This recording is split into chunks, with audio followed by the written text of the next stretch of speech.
Good evening everybody and welcome back to episode 212 of Enter Crypto, where twice a day I keep you informed and fully up to date on all things crypto. If that sounds like something you'd be interested in, then like, subscribe and click on the notifications bell so that you don't miss out on any future updates as I put out a new video every 12 hours. So today we're going to be talking about Arbitrum again.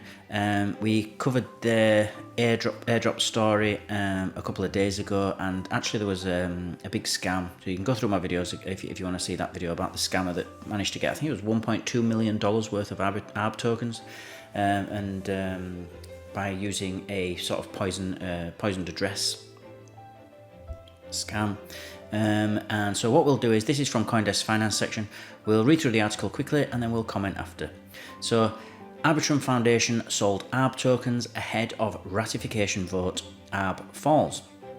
The foundation would be severely damaged without blank check grant making powers, according to a blog post. The Arbitrum Foundation began selling ARB tokens for stablecoins even before its governance community of token holders had ratified the organisation's nearly $1 billion budget. And this is according to a blog post from one employee early on Sunday. The price of ARB fell after CoinDesk report of the post, with the token falling to $1.17, down 9% in the last 24 hours. According to Patrick McCrory, the Arbitrum Foundation, a centralised organisation responsible for promoting Arbitrum, a faster and cheaper blockchain for transacting on ETH or on Ethereum, thought of the Omnibus Governance Package Arbitrum Improvement Proposal, or AIP1, as a ratification of decisions it had already made, such as receiving 7.5% of all ARB tokens. To that end, the Foundation has begun to use these tokens in the interest of the DAO, including conversion of some funds into stablecoins for operational purposes, McCrory said in the Foundation's first official comment on a mounting governance crisis. The response adds new uncertainties to Arbitrum's first attempt at community governance.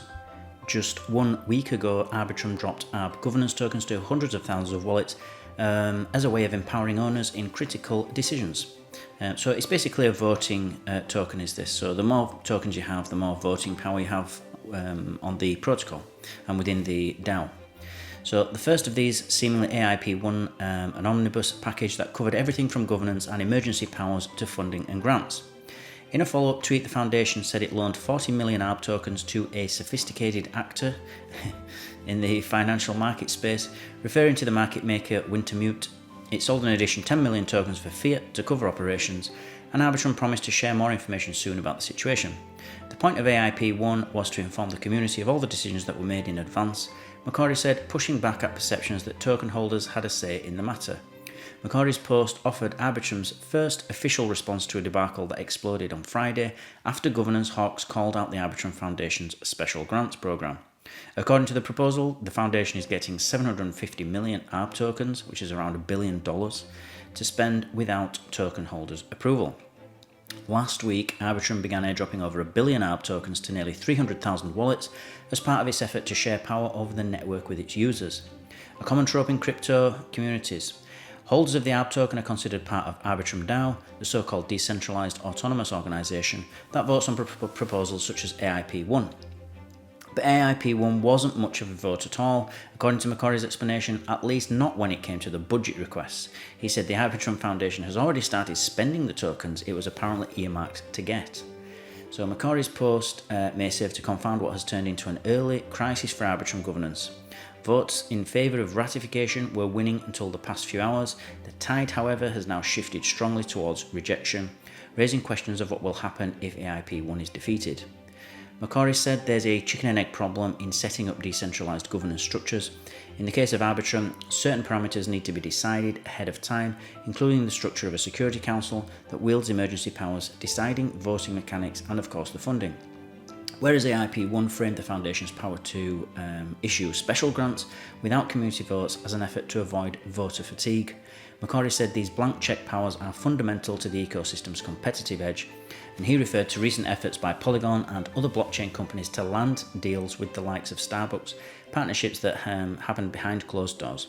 While it would be incredible if all traditional companies agreed to do everything on-chain, this is not realistically going to happen, he said.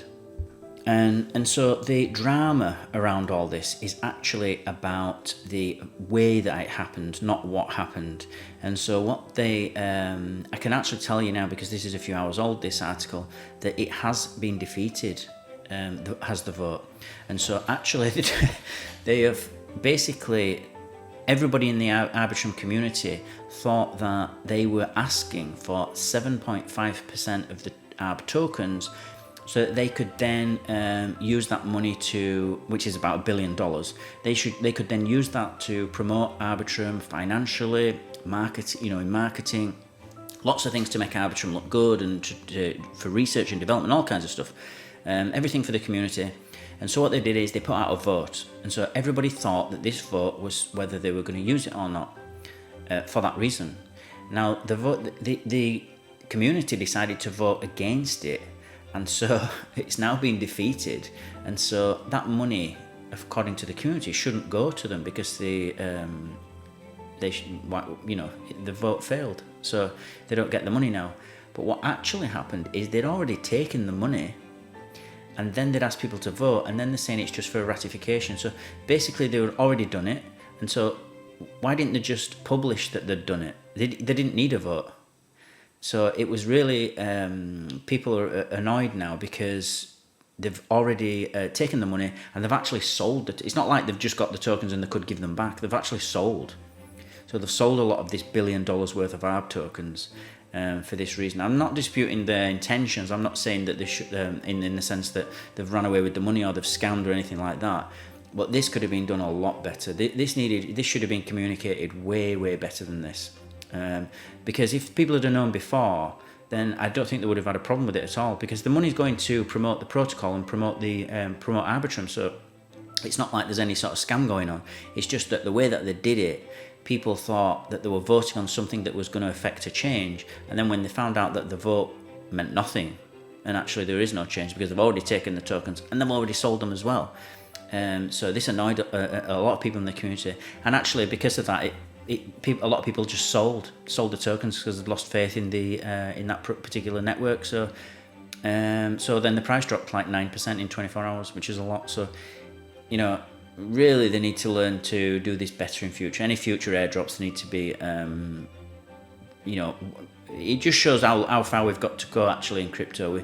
We think we can do governance better than the governments of the world, but we can't. It's a big job, and whilst the dream is great and the idea is great, in practice there's a lot to do, a huge amount in fact. But we're getting there slowly but surely. As always guys, thank you for watching, thank you for listening. Remember everybody to please subscribe to the channel, join my team, and I'll keep you updated on all things crypto every 12 hours. Smash the like button if you feel you got value from this video, and I'll see you all in 12 hours time.